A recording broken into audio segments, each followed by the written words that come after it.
morning guys, we are on board going to Hong Kong, and we're just waiting for our flight here at Ninoy Aquino International Airport Terminal 3. The time is 5:35.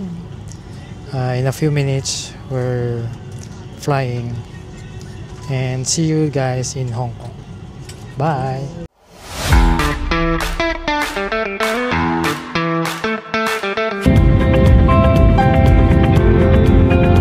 Touchdown at Hong Kong International Airport. Salamat. Thank you.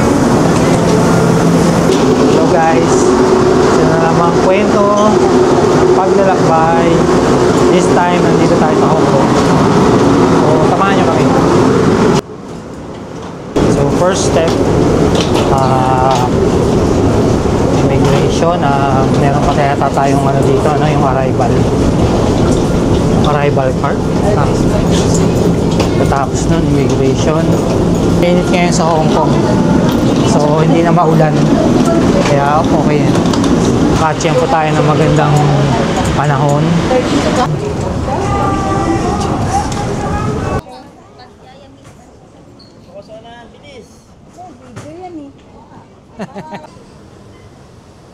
Oh, picture. Oh, 1, 2, 3. Ay, parang kayo lang ah. Video yan eh. Ay, video pala yan. Naka-edit mo kami na. Saan na tayo ng tren?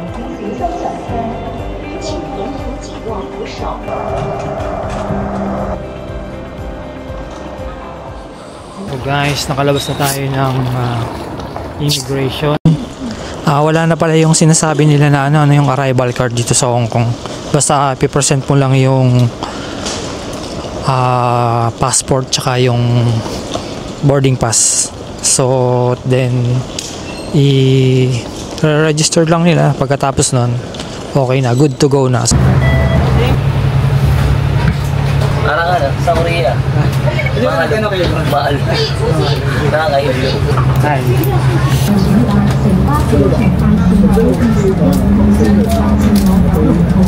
Yes guys. Sakay na tayo ng bus A21 going to Mongkok. Kalalabas lang natin ng airport at nakasakay na tayo dito sa double decker ng bus A21 going to Mongkok. Oo nga eh. Okay, yan. Nakikita na natin ang ganda ng Hong Kong.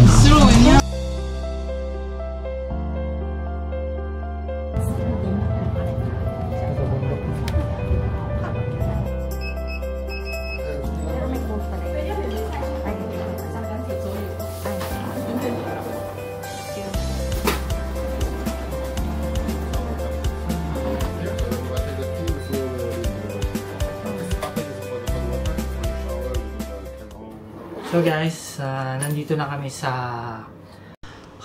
room na nirent namin dito sa Mongkok area, dito sa Hong Kong. At yun yung B&B. So ito yon, kung makikita nyo, ang liit lang, no? Ito na, kama na kagad pagpasok mo. Pero may aircon siya, TV, may konting patungan yan, tsaka saksakan. Tapos pag dito, ito na yung kama, double bed. Tapos, ito na yung yung CR niya. Pero alam mo yung CR niya, okay na rin to. Yung maliit lang siya, pero mapapagkasya mo naman yung katawan mo dyan para mag-shower. So, malinis siya. Malinis. Actually, ano to ang ginawa ko dito, kaya ako na-search to, itong mismong B&B na to, chinek ko siya sa ChatGPT. Kung ano yung marirecommend niyang affordable na hotel dito sa Mongkok o dito sa Hong Kong. So ito yung na-recommend niya. So yung iba kasing actually meron kami sa Chungking. Yun yung unang kinuha namin, kaya lang nung makita ko yung mga reviews saka yung paligid, yung ambience ng lugar, medyo nagdalawang isip ako. Kaya kumuha ako ng panibagong hotel, which is ito na ngang B&B. Located to dito sa Kingland Apartment dito sa Mongkok. Isa siyang malaking building. Tapos may mga within the building may mga kanya-kanyang owner ng hostel, parang ganun. So unfortunately itong nakuha namin is walang bintana, walang window, hindi siya viewable. So pero okay na rin, medyo komportable na kami dito.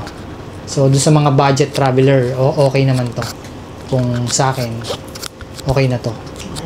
Okay, so papahinga lang kami saglit at maya-maya magsi-search kami kung anong gagawin namin, kung ano yung mga final itinerary namin. At doon lang, at maraming salamat. Nakatulog na kami after nung biyahe namin. Maaga kasi yung flight namin kanina, 5:30. So nakarating kami dito sa apartment ng around 1 o'clock na. So wala kaming tulog, kaya naisipan namin muna magpahinga at matulog dito. So ngayon medyo naka-recover na kami. So gagawin namin, mamamasyal naman kami sa labas ng Mongkok area.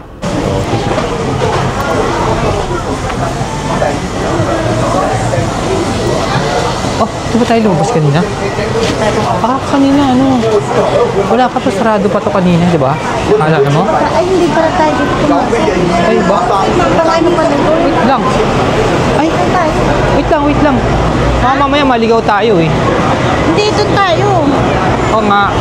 Iba yung ano na natin, sa kabilang side. Sa kabilang side tayo ng galing. Kaya tayo naliligaw.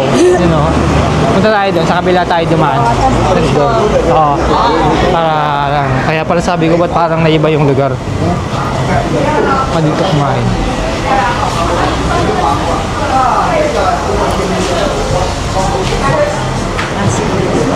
Oo. Ayan, dito tayo, di ba? Tama, dito tayo nang galing. Dito tayo.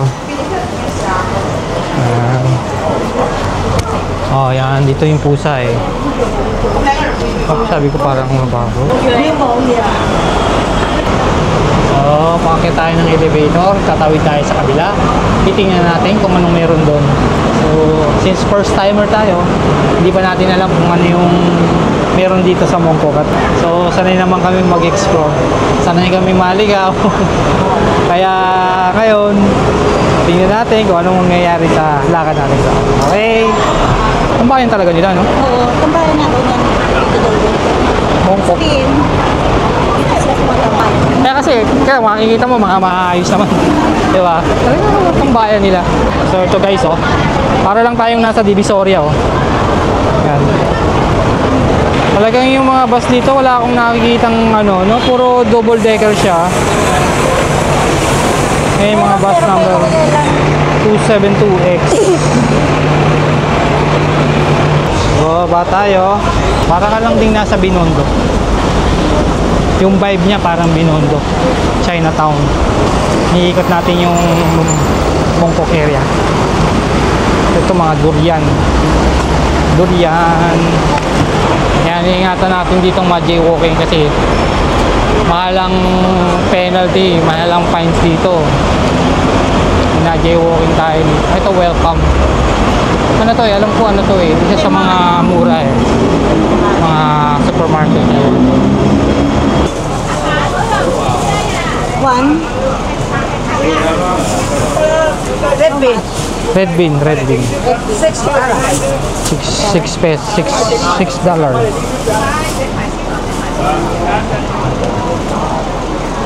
Yan. 20 lang.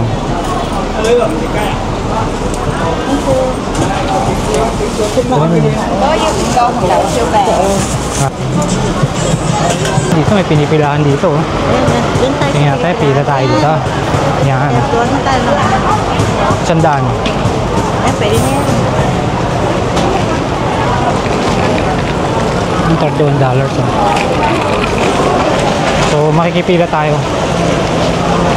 Mukhang masarap yun. Yan, pila ni si Mother. Yan. Yan ang gusto ko, noodles. Kita mo guys yung lugar. Yung vibes ng lugar para ka lang nasa Binondo. sa Chinatown din. Yan. Bumili kami nung pinagkakaguluhan nila dito. At hindi kami masyadong magkaintindihan kasi hindi rin marunong mag-English. Naka-order kami pero ang hirap talaga pag hindi ka marunong ng language. English, hindi sila marunong mag-English. Tagawang ko nga pala ito si Sammo Hung. Si Sammo Hung, yan o. Sammo Hung. Nom Nom Dumpling.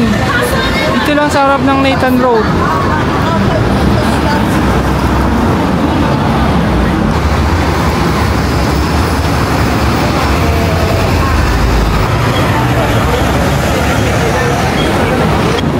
Hi, Dad.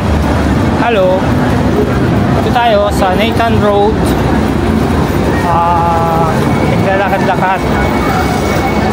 Gabi na ngayon at kami naghahanap ng makakainan.